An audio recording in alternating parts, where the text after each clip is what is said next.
আজকে আমার কিশোর কিশোরী ছোট্ট বন্ধুদের জন্য বলতে চাচ্ছি, তোমরা কি ছোট ছোট গাছ টাছ লাগাও? তোমাদের বাসায় কি টব আছে? যারা শহরে থাকো আর যারা গ্রামে থাকো, তারাও কি ফুলের চারা, কোনো ফলের চারা বা সবজির চারা লাগানোর অভ্যাস আছে?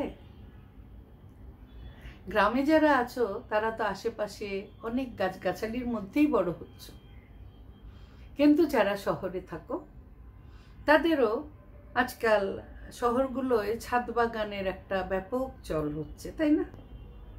ছাদ পর্যন্ত না গেলেও অনেকে আছে ছোট্ট টবে করে নেদেন পক্ষে পানির বা তেলের খালি বোতলেও মাটি ভরে একটু একটু গাছপালা লাগায়। আশা করি আমার বন্ধু বান্ধবদের মধ্যেও অনেকে এভাবে বৃক্ষ রোপণ করে। বৃক্ষ তো আসলে টবে হয় না, বৃক্ষ হচ্ছে কোনগুলো? বৃক্ষ হচ্ছে কাণ্ড শক্ত যেসব গাছ বেয়ে বেয়ে ওঠা যায়, ওগুলাকে বলে বৃক্ষ। আর লতা পাতাগুলো তরু, গুল্ম ইত্যাদি, সবগুলাই প্রথমে থাকে উদ্ভিদ হয়ে। তো আমি তোমাদেরকে আজকে দীপুর একটা গল্প বলবো।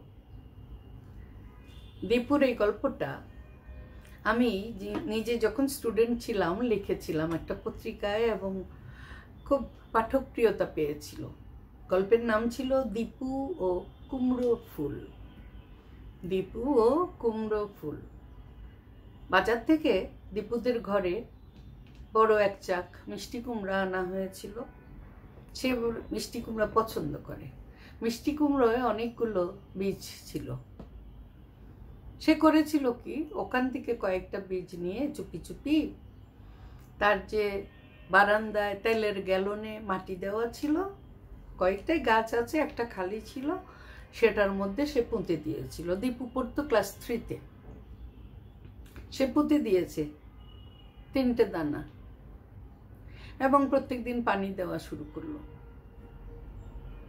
ও তো আর কোনো নিয়ম কানুন জানে না, বীজটা শুকাতে হবে, তারপরে বুনতে হবে না কি করতে হবে, কিচ্ছু জানে না।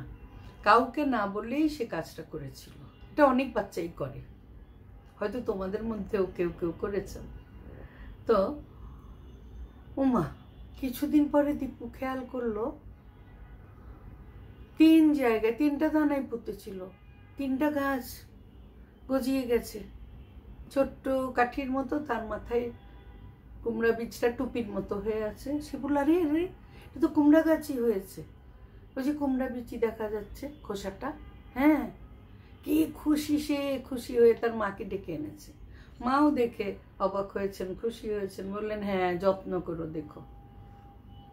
সে স্কুলে যাওয়ার আগে এবং পরে 2 বেলা করে পানি দিতে লাগলো তার কুমড়ো গাছে। ভেবেছে যথেষ্ট পানি পেলে গাছগুলো তরতাজা হয়ে তাড়াতাড়ি বড় হবে। বেশ তাড়াতাড়ি গাছগুলো ডগাও ছাড়লো। অনেক খুশি।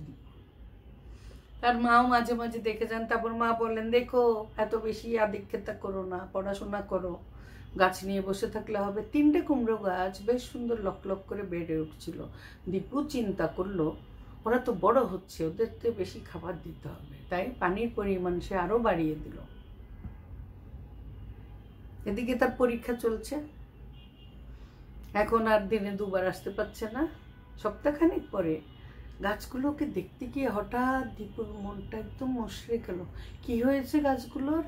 গাছগুলো কেমন যেন নেতিয়ে ভেঙে পড়ে আছে। কেন? এগুলি তো এখন গ্রিল দিয়ে বাওয়ার কথা। তাড়াতাড়ি গিয়ে মাকে ডেকে আনলো, কারণ সে কোনো কারণ বুঝতে পারছিল না। মাকে ডেকে আনার পরে দেখা গেল গাছগুলোর গোড়াটা না পচে গেছে। মনটা ভীষণ খারাপ হয়ে গেল। মা বলল, তুমি নিশ্চয়ই অনেক বেশি পানি দিয়েছ। বলে, কিন্তু পানি ছাড়া তো গাছ বাঁচে না। হ্যাঁ, পানি ছাড়া গাছ বাঁচে না, কিন্তু অতিরিক্ত পানি দিলেও গাছ বাঁচে না।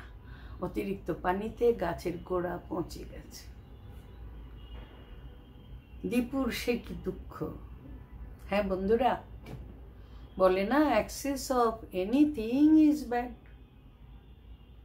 অতিরিক্ত আদর যত্ন খারাপ। আমাদের ঘরে যে শিশুরা আছে আজকাল, 1 খান 2 খান সন্তান, এদেরকেও দেখতে হবে অতিরিক্ত যত্নের দরকার নেই। মানব শিশু যত্ন ছাড়া বাঁচে না, এটা ঠিক, কিন্তু অতিরিক্ত যত্ন তাদের ভবিষ্যৎকে এভাবেই পৌঁছিয়ে দিতে পারে। সুতরাং সতর্কতা জরুরি, মনে রেখো বন্ধুরা। আজকে ভিডিওটা এখানেই শেষ করছি। ভালো লাগলে অবশ্যই লাইক কমেন্ট করবে এবং শেয়ার করবে। ভালো থেকো সবাই।